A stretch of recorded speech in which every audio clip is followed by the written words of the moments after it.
Hey guys, welcome back to the channel. And yeah, we're back again talking about the Project Slayer staff and moderators, both in the Discord and in the game itself. And let's be honest, I already know one of you staff members is watching this right now. Don't even try to pretend you're not. Half the time you say you don't care, but somehow you're glued to my channel every time I upload. Like, seriously, what are you doing with your life? Now, let me be clear. I'm not making this video to beg for attention, none of that. I'm making this because of the nonsense staff and mods have been saying about me lately, trying to defame me and straight up acting like they have nothing better to do than throw shade. So yeah, at this point, honestly, I don't even care anymore. I'm done arguing in circles with people who are basically not even adult and jobless, clueless, and somehow got mod perks in the server by just glazing. I don't even need to explain the old history. You already know how much the community has hated these staff members since the update. But since some people like to act like it didn't happen, let me remind you anyway. Most commonly, staff supports an admin who got caught selling scripts to lure players. Staff abusing perks like it's a personal playground. Staff banning random players for the dumbest reasons you can imagine. If you've been playing since release, you've seen it.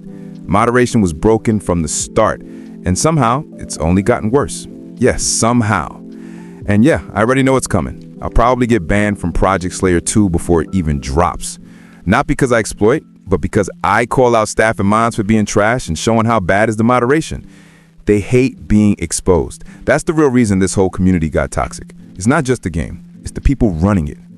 Like last time, a staff member slid into the DMs of a big content creator after that creator exposed moderation issues. Yeah, that happened. Why did they do that? Because the creator had a big sub count. That was important. Regular players calling out the same problems just to protect the image and ignore the truth. Now, don't come at me with the owners work hard on updates. I haven't said they don't grind on features. They do put effort into updating the game. But managing staff, handling exploiters, and running a fair moderation system, that's where things fall apart. Take Noix and the owner in the past. Indirectly let exploiters keep exploiting. One name you all know, Hypocrisy. This guy wasn't a small-time exploiter. He did stuff that directly targeted the game's Robux revenue and ruined gameplay for players.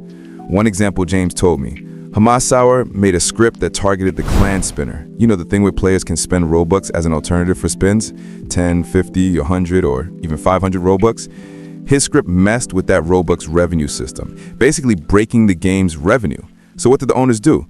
Instead of giving him permanent ban, they made a deal. They took the script for patching, unbanned him for 6 months, and even gave him free hybrid forms and extra perks. Rewarded the exploiter. Like, what? And it didn't stop. After 6 months, he got banned again, then came with the Swamp Blood R exploit, which could infinitely stun players and glitch them in hubs and maps. Owners made the same deal again. He handed over the script, get unbanned, got his hybrid and perks back, and that was insane. They were literally rewarding people who break the game. Not punishing them, rewarding them. A few months ago, I got leaks for Project Slayer 2 from some selected testers. And yeah, they were literally kids, like 15, 16 years old. The Noix asked James to make a deal, like, if you tell us who leaked it, we'll unban you and give hybrid perks. I refused. Of course I refused. Later, one of those testers got banned anyway. Funny, but also telling. They'll manipulate anything to keep info safe. They'll help exploiters, they'll ban kids who leak, they'll do whatever keeps the game safe to them, even if it's fair or not. And it gets worse. There were admins selling scripts in-game just to bait players, literally luring players into fake setups so they could permaban them. That's not moderation, that's entrapment. And when people try to prove it, the staff just gang up on one player, 5 staff members against one player, and defend the admin. It becomes a whole protect each other thing. Evidence doesn't matter. They'll justify it, twist things, and keep their perks. That's all they care about. Their game and server perks until Project Slayer 2 drops. The owners won't replace them because they already gave these kids perks and they're the biggest glazer of them. So this cycle repeats. Normal players who blindly defend staff, they eventually didn't have common sense too. One day they're praising those specific staff, next day they're banned and suddenly ranting about the same people they defended. It's a full loop of hypocrisy. Staff even changed rules to say they're close connections. Like Luix, he got reported for flame move stacking and double weapons. At first, staff said it was bannable. Then, suddenly, it wasn't. Oh wait, not bannable anymore. Just like that. Saved multiple times. If you're buddies with staff, the rules bend. If you're not, then good luck. That's how the system stays broken. And because of that, The community is toxic. Players blindly support staff manipulate players, and the whole thing turns into drama. My #1 fan, Stormy, constantly chanting my name in the server, while at the same time criticizing my videos non-stop. It's wild. I didn't even notice him at first. It wasn't until my own server members pointed out, hey, this guy keeps talking about you 24/7 when it comes up to my name, yet somehow watches everything I upload.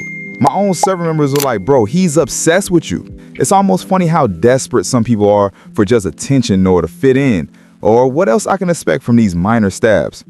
Similar about my other fan, Holy Fish, literally online 24/7, trying to fit in every conversation like he's trying to fit in for attention. And if you have joined the main server and didn't notice this kid hovering in chats and like 24/7 unemployed type, it was wild when called my videos fake and clickbait, but he never even tried to read the captions that I've written: maybe, expected, possible, not confirmed terms and words. And he still cries about the clickbait. At one point, he even tried to call my server racist, throwing slurs and accusations out of nowhere, and still joined in it. And I am being dead honest, you can't find someone this much staff blazer in all Project Slayers 2 community. He just wants to stir stuff up and feel important and expect a princess treatment, nothing else. People like them are the perfect example of what's wrong. They glaze staff, act like servants, and expect perks. Staff glaze them back. That mutual bootlicking fuels the toxicity and ruins the game for players. At some point, I stopped showing attention on it. I stopped wasting energy on this toxic mess. I actually got my mental peace back. Best move I ever made, 100%. And now, I'm building a real fan base. People who actually notice me for saying what's true, not for just glazing staff. So yeah, that's the video. I hope it doesn't shock you because you already know how these people are. If you bump into them in the server, say them hello from my side. And hit like and subscribe. No other YouTuber is showing this trash side of his community like I do. There's a big difference between creators who's just like tourists on a game and people who actually care about the game and make content over it. I genuinely don't care much if I get banned from Project Slayer 2. Make sure to leave a comment. I read every single one and try to reply. Join my Discord if you want. Links in the pinned comment. I know staff will probably jump in and argue after this video, but honestly, I don't even care anymore. Alright, that's it for today. Catch you on the next one with more Project Slayer updates. Peace.